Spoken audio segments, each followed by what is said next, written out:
Vincent LoScalzo is a reputed figure in organized crime, particularly associated with the Tampa Mafia, also known as the Trafficante crime family in Florida. However, detailed biographical information about his entire life, including involvement in crimes such as murders or gang-related activities, is difficult to fully confirm due to the secretive nature of mafia operations and the lack of comprehensive public records about him.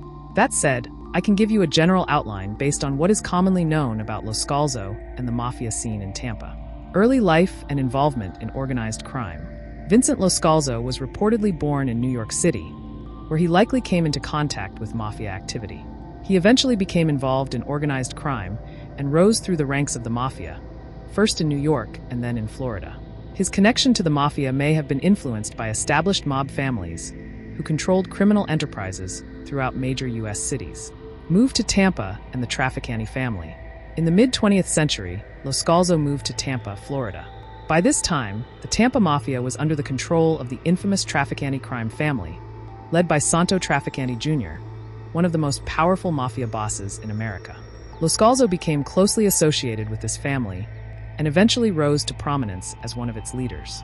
The Trafficante family was involved in various illegal activities, including gambling, drug trafficking, loan sharking, and other rackets. It also had strong ties to mafia families in New York, Chicago, and Las Vegas, with international connections in Cuba and Latin America. LoScalzo's role in the family involved overseeing operations in the Tampa area and possibly other regions of Florida. As the years passed, the power and influence of the mafia began to wane, but LoScalzo remained a prominent figure within the Tampa underworld. Allegations of murders and gang activity. There have been many allegations over the years of LoScalzo's involvement in mafia-related murders, but concrete evidence of his direct participation has been hard to come by. Mafia families are notoriously secretive, and they typically operate through a chain of command where orders are passed down from the boss to lower-level operatives, making it difficult to link top figures like LoScalzo to specific crimes. The Tampa Mafia, like other crime families, was involved in violent disputes over territory, money, and power. Several mob-related murders took place in Florida, and while it's possible that LoScalzo had a hand in some of these, he has not been convicted of any high-profile killings. Leadership and decline of the Tampa Mafia.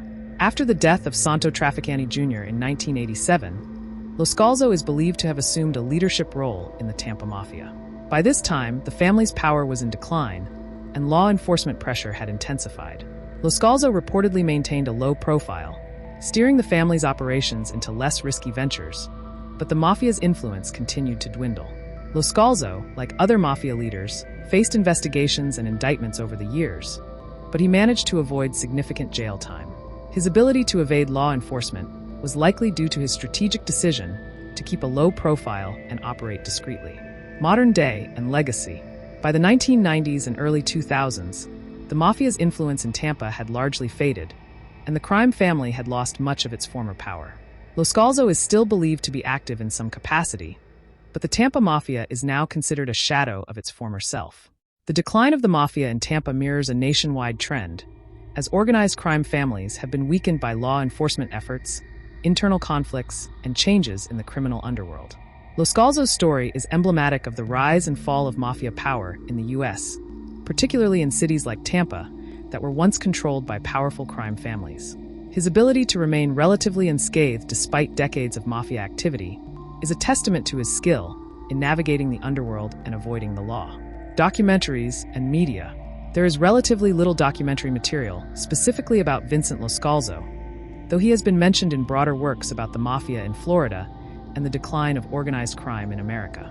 Documentaries that focus on the Trafficante family, such as the Trafficante crime family mafia in Tampa, often include references to LoScalzo as a key player in the later years of the family's operations.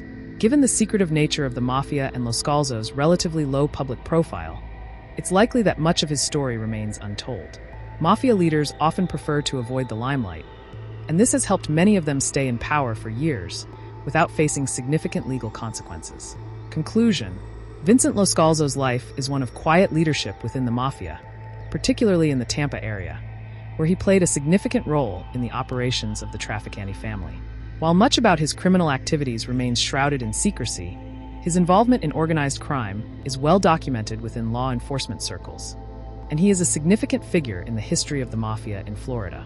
As for murders and gang activity, LoScalzo's exact role remains speculative, as with many mafia figures. He has never been directly convicted of murder, but like many leaders of organized crime families, his hands likely orchestrated many criminal activities behind the scenes. Thanks for tuning into Sika True Crime Docs. If you enjoyed this story, don't forget to like and subscribe for more captivating tales. Your support helps us keep bringing these stories to life. See you in the next episode.